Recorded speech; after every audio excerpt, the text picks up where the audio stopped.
నమస్తే, నేను మీ అశ్విని కుమార్. దాదాపు తెలంగాణలో బీజేపీలో లొకలొకలు అనుకోండి అసమ్మతి రాగాలు దాదాపు 6-7 నెలలుగా చూస్తుందంతా కూడా ఒక కొలిక్కి వస్తున్నట్టుగా కనబడుతుంది ప్రస్తుత పరిస్థితుల్లో. ఇంకో పక్క తెలంగాణలో లోక్సభ ఎన్నికలకు సంబంధించి 17 పార్లమెంట్ నియోజకవర్గాలకి ఇన్ఛార్జీలను ప్రకటించింది. చాలా అత్యద్భుతమైన కూర్పుతో ఎమ్మెల్యేలు, అట్లాగే మాజీ ఎమ్మెల్సీలు, ఎంపీ అట్లాగే క్యాస్ట్ కాంబినేషన్స్తో కూడా చాలా చక్కగా ఉంది. అయితే గుర్తుపెట్టుకోవాల్సింది ఏంటంటే వీళ్ళు కేవలం ఇన్ఛార్జీలే, అభ్యర్థులు మాత్రం కాదు. ఈ 17 నియోజకవర్గాలకి తెలంగాణ బీజేపీ యాక్షన్ ప్లాన్ కూడా అంతా కూడా సిద్ధం చేసుకుంది. గతంలో అసెంబ్లీ ఎన్నికలకి ఎలాంటి తప్పులు దొరికినాయో అవన్నీ మళ్ళీ రిపీట్ కాకుండా అన్నట్టుగానే ఎట్లాగూ కేంద్ర నాయకత్వం అభ్యర్థుల్ని జనవరి నెలాఖరుకే ప్రకటిస్తుందని అమిత్ షా కూడా కొన్ని రోజుల కిందటే వచ్చి ఎట్లా ఏ సమస్యని ఎట్లా ముందుకు రానియకుండా అన్నీ కూడా క్లియర్ చేసినట్టుగానే మనం ముందు వీడియోలో కూడా చెప్పుకున్నాం. అట్లాగే కనబడుతుంది ప్రస్తుత పరిస్థితులను చూస్తే. ఇంకో పక్క ఎప్పుడు చూడని ఒక సన్నివేశం ఒకటి చూసాము తొలిసారిగా తెలంగాణలో. బీజేపీలో ముఖ్యంగా గత కొన్ని రోజులుగా కూడా అసెంబ్లీ ఎన్నికలు అయిపోయాక కూడా ఈటల రాజేంద్ర వర్గం అంటూ, బండి సంజయ్ వర్గం అంటూ సోషల్ మీడియాలో పెద్ద యుద్ధమే నడిచింది.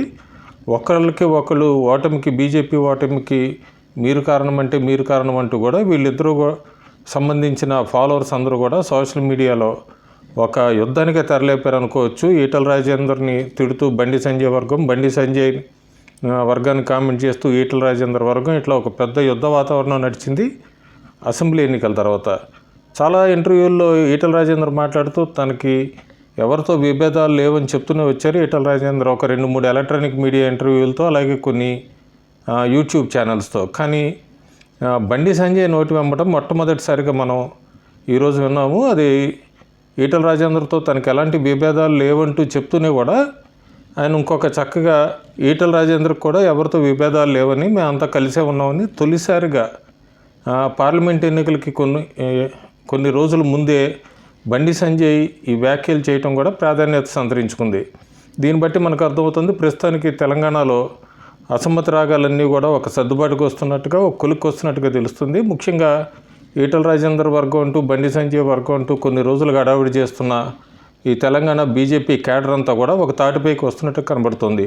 కాకపోతే తెలంగాణ బీజేపీ అధ్యక్షుడు కిషన్ రెడ్డి మాత్రం ప్రణాళికతో ముందుకెళ్తాము, ఎన్నికలకి, లోక్సభ ఎన్నికలకి అంత బాగానే చెప్పారు. కానీ మేనిఫెస్టో కూడా ప్రజలను అడిగి తెలుసుకుంటా ఉన్నారు. అది ఆ మేనిఫెస్టో ప్రజలను అడిగి తెలుసుకుంటాం అనేది అసెంబ్లీ ఎన్నికలప్పుడు ప్రయత్నించుంటే ఇంకా బాగుండేదని మాత్రం తెలంగాణ బీజేపీ క్యాడర్ అంతా అనుకుంటున్నారు. ప్రస్తుతానికి ఎప్పటికైనా కూడా తెలంగాణ క్యాడర్ మీద, బీజేపీ క్యాడర్ మీద దృష్టి పెట్టినందుకు, అట్లాగే గతంలో జరిగిన తప్పులన్నీ కూడా సరిదిద్దుకుంటూ ముందుకెళ్తున్నందుకు తెలంగాణ బీజేపీ రాబోయే లోక్సభ ఎన్నికలను ఎంత సీరియస్గా తీసుకుందో తెలుస్తుంది. ఇప్పటికే కాంగ్రెస్ మళ్ళీ తన పాత ప్లాన్ని రిపీట్ చేయబోతుంది, బీఆర్ఎస్ బీజేపీ ఒక్కటే అని.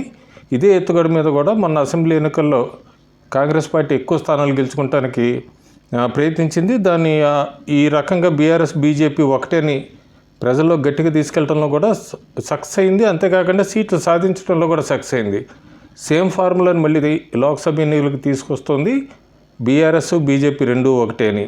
అయితే ఇది ముందుగానే గ్రహించింది బీజేపీ పార్టీ. అందుకే అప్పుడే కాంగ్రెస్ పార్టీ మీద విమర్శలు చేయడం మొదలుపెట్టింది. అంతేకాకుండా బీఆర్ఎస్ని అసలు లోక్సభ ఎన్నికల్లో లెక్కలోకి తీసుకోవట్లేదు, పోటీ అంతా కూడా కాంగ్రెస్తోనే ఉంటుందని చెప్పి బీజేపీ క్లియర్ కట్గా చెప్పింది. ఏదైనప్పటికీ కూడా బీజేపీ నాయకులు, క్యాడర్ అందరూ కూడా ఒక తాటి మీదకి రావటం, లోక్సభ ఎన్నికలకు 3-4 నెలల ముందే రావటం, ఇవన్నీ కూడా కొద్దిగా పాజిటివ్ సిగ్నల్స్గా కనబడుతున్నాయి తెలంగాణలో బీజేపీకి.